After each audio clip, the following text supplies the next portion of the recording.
Hello, I'm Annette Young and welcome to the 51%, a show about women reshaping our world. Coming up, with Joe Biden as US President-elect, we take a look at what we can expect from his administration when it comes to promoting women's rights. Also, archaeological confirmation that females were indeed hunters during the prehistoric period. I'll be talking to American archaeologist Pamela Geller about how this finding upends gender assumptions.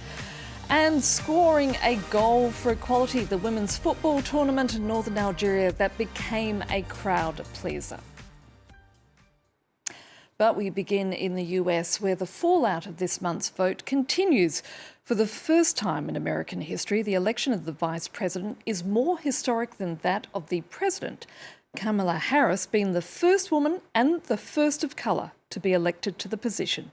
But when it comes to women's rights, what will a Biden administration be able to achieve with a possibly divided Senate and a Supreme Court dominated by conservative judges? Karis Garland takes a look. Kamala Harris is set to become the highest-ranking woman in the history of American politics.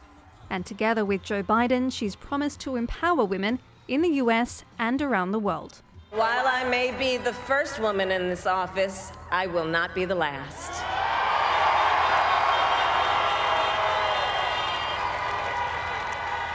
Because every little girl watching tonight sees that this is a country of possibilities. But how successful will a Biden-Harris administration be in their agenda? Socially progressive policies could face hurdles in the conservative-leaning Supreme Court, or in the case of a Republican-controlled Senate. What's at stake is pretty significant because the Senate has been pursuing efforts to chip away at the Affordable Care Act and employing the Supreme Court to assist it. The Affordable Care Act increases the number of women with health insurance and provides free access to contraception and preventative care like cancer screenings, but Donald Trump has vowed to repeal the law. Biden could, however, easily walk back Trump-era executive orders seen to have held back women's rights. Biden could make a very important symbolic statement by reversing the global gag rule, which denies U.S. health funding to overseas organizations that advise women on reproductive health, including termination of pregnancy. Another promise that would be easy for the president-elect to fulfill is rebuilding the White House Council on Women and Girls. It was created under Barack Obama, but dissolved by Trump. Success in passing the Equality Act, however, is not guaranteed. The act, which prohibits discrimination on the basis of sexual orientation, would require support from the Senate. Congress itself is edging towards more equal representation, with at least 138 women to be sworn in next year, more than ever before. Now, we've all been told the same thing, that in prehistoric societies it was always the men who went out hunting and not the women. But in fact, new findings are challenging this very notion. A study in Science Advances reports the discovery of a female body buried alongside hunting tools in the Americas some 9,000 years ago. What's more, this ancient female hunter was likely not the only one. And further research showing somewhere between 30 to 50% of big game hunters could have been biologically female. Joining me now is Pamela Geller, an archaeologist at the University of Miami. Pamela, thanks for your time. I should point out that you are not part of the study team, but as a specialist in the field, just how groundbreaking is this research? I don't think the research is particularly groundbreaking. The burial is an interesting discovery, but the idea that there are female burials with hunting evidence is something that feminist-oriented anthropologists have known about for at least 3 decades. So as you point out, the evidence has been there all along. So why is it just now that this research has been making headlines? It's particularly interesting now because I think it reiterates a lot of the common sense we have about what men and women should be doing. You know, the idea that females hunted in the past is not a new one. Feminist anthropologists have been talking about it and have had evidence from archaeology, from ethnography of hunters that were female. But this kind of news, I think, goes viral because it seems as if it is something new, and it's not particularly new. Am I right in assuming that sexism in your profession has shaped interpretation of findings? Yes, you are correct. But I don't think the sexism starts with archaeology. I think a lot of the understandings that we have about what is appropriate for males and females in contemporary Western society stems from the Enlightenment period. So we can track back this understanding of the binaries of division of labor to the 18th century and move that all the way forward. And archaeologists, among other scientists, have been really good at substantiating those kinds of ideas, but without having any particular evidence to bring to bear.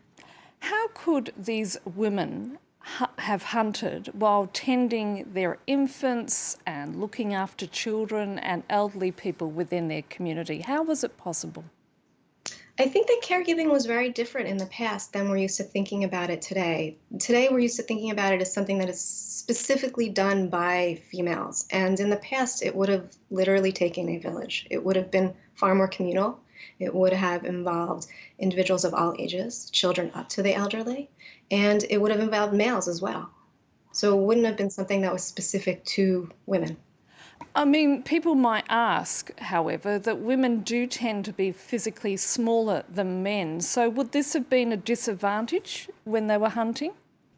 On average, women are smaller, but there's always people who, fall out of those averages. And I think that to hunt is something that requires a community as well, right? You kill an animal, first you stalk it, you kill it, you butcher it, you process it, you transport it back to wherever, you're cooking it.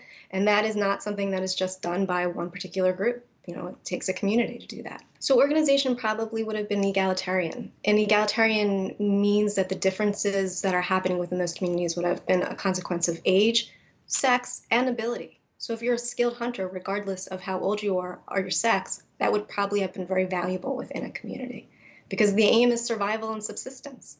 And so whoever can feed you would, be the person that you valued.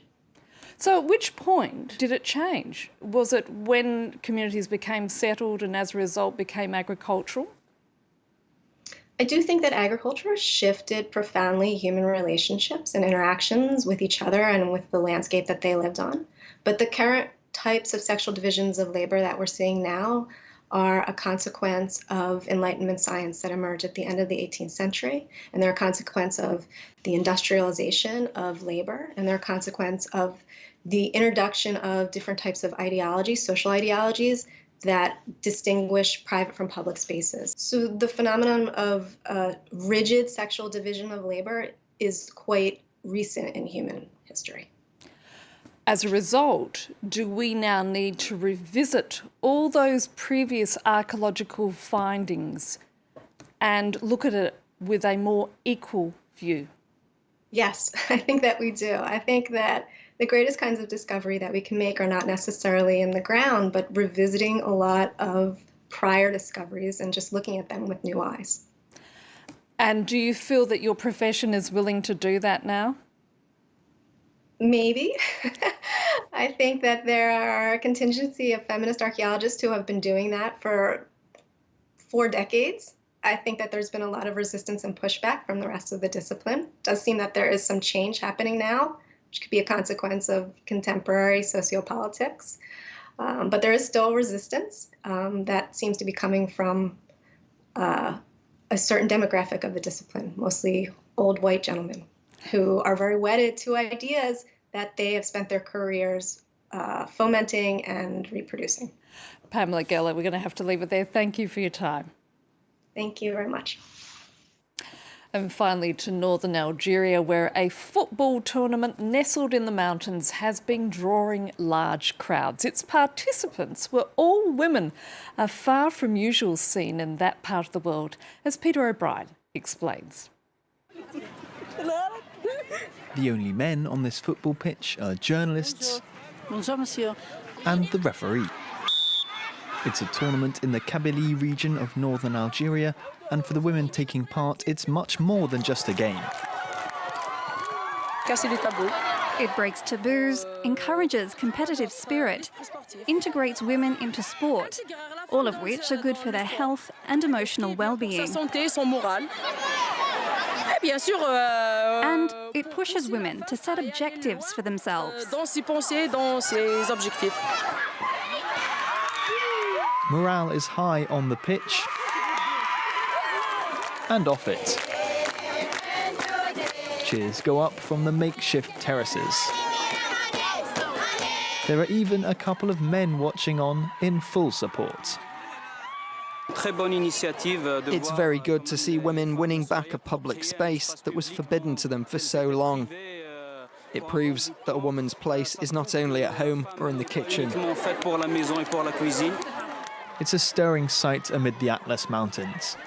Women have long held influential roles in Kabyle society, but an insurgency in the 90s pushed many back into their homes. Finally, things are changing. Before, women were being abused. Now we have rights. We can have jobs as lawyers, pilots, or anything else. Nowadays, there's a kind of equality between women and men. A sister-in-law respects her brother's wife. A mother-in-law understands her son must respect his wife. In the end, the title was decided with a penalty shootout. While only one team could take home the trophy, both felt like winners. And that's it for this edition. You can also connect with us via our Facebook page, that of course being France24.51%, or do send us a tweet at _51%. So until our next show, bye for now.